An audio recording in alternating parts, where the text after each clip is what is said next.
Hello friends, take a straw or take a strip like this of a sheet and then make into a ziggy pattern or a zigzag pattern. Then you have to make this kitten. Along with it you can see the bouncy effect.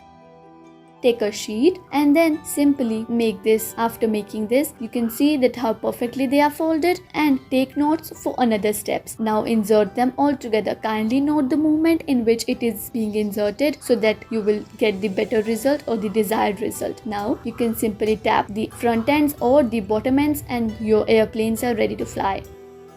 Take another sheet and start folding it into this manner. After folding it like this, you can simply see how perfect they look. Now make these small circles over here, and after doing so, what you are going to do is you can simply note the direction or the movement, and then you can get your desired results within just very few easy steps. After doing this, you can see that how these are being pasted over the sheet and you are done.